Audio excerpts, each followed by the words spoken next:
Bagaimana hukumnya apabila ada orang non-muslim memesan kue untuk perayaan Natal, diterima atau ditolak? Ditolak.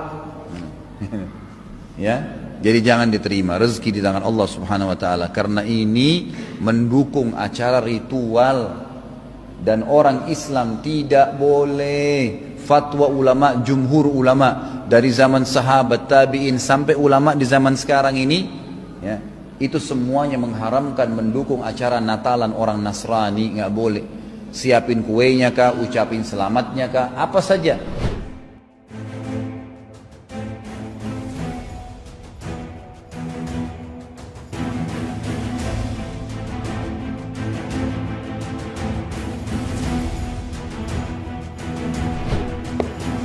Halo sahabat Indonesia, kita bertemu kembali dalam Opini Rudy.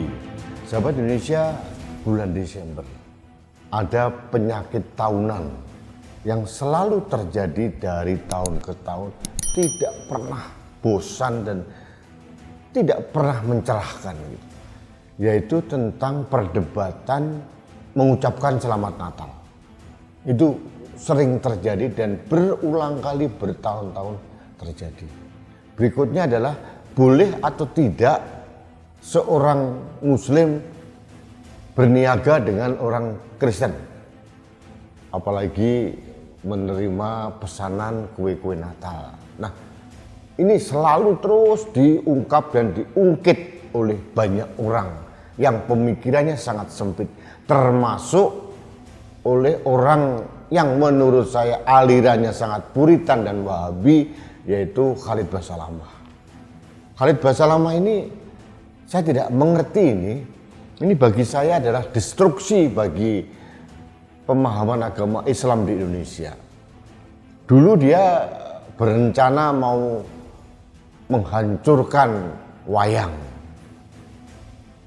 Banyak hal yang sangat anti budaya selalu dikatakan oleh Khalid Basalamah. Seolah-olah budaya lokal atau mungkin kearifan lokal di Indonesia ini bertentangan dengan agama Islam. Padahal tidak. Nahdlatul Ulama telah mencontohkan hal itu. Tapi ini nggak tahu dari mana pemahamannya, mazhabnya apa, selalu memprovokasi masyarakat. Termasuk yang terakhir ini, tadi yang Anda lihat dalam video ini, haram hukumnya bagi orang Muslim menerima order Natalan untuk orang Kristen. Ini menurut saya menyesatkan. Dalam kondisi masyarakat yang sangat beragam di Indonesia ini, suatu keniscayaan kita bermuamalah atau berbisnis dengan orang-orang yang berbeda agama. Kalau pakai mindset yang dikembangkan oleh Khalid Basalamah, bahaya. Itu mengkotak-kotakan masyarakat yang sangat plural seperti Indonesia ini. Nabi Muhammad pada waktu beliau masih aktif berdagang, karena beliau adalah seorang pengusaha yang sangat amanah, itu beliau sering bermuamalah atau berbisnis dengan orang-orang yang non-muslim, baik dari Yahudi maupun Nasrani. Tidak ada masalah. Mengapa sekarang pendakwah-pendakwah agama seperti Khalid Basalamah justru mengotori keindahan dan kemuliaan Islam dengan cara mengkotak-kotakkan manusia seperti sekarang?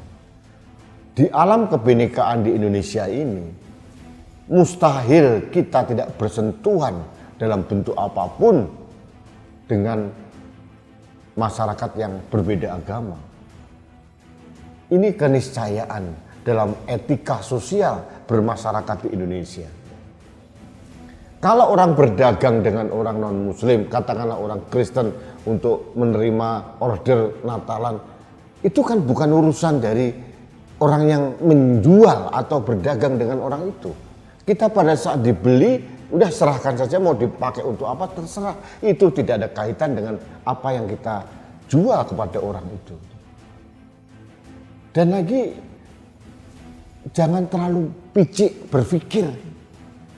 Jangan terlalu sempit dan mengkotak-kotakkan manusia. Ini Indonesia, Bung. Jangan terlalu mencari dalil yang macam-macam yang menyesatkan umat sehingga kita terkotak-kotakkan.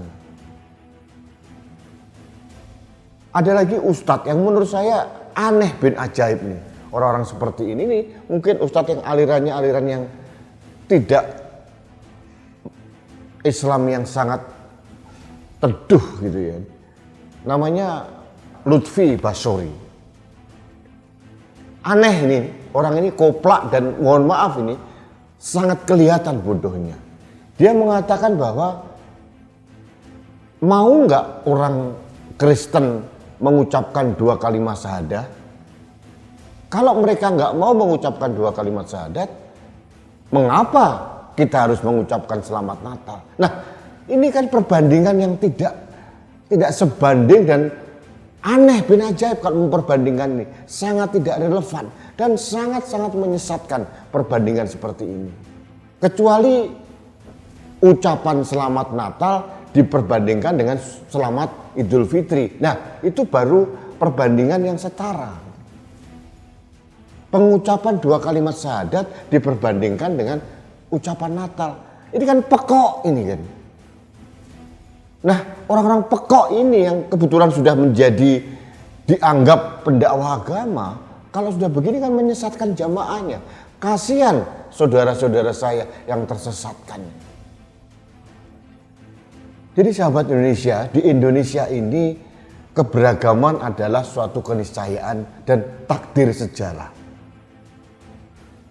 Keberagaman dalam budaya, agama, etnis, itu suatu hal yang harus diterima. Dan menurut saya justru keindahan Indonesia adalah keberagaman itu. Asal keberagaman dikelola dengan harmoni yang sangat damai. Itu indahnya luar biasa. Nah, orang-orang seperti Khalid Basalamah, Lutfi Basori ini justru merusak harmoni keberagaman ini. Seperti Khalid Basalamah. Kalau mindsetnya Khalid Basalamah, orang yang bekerja di perusahaan-perusahaan yang bosnya beragama selain Islam gimana dong? Apa harus keluar semua gitu?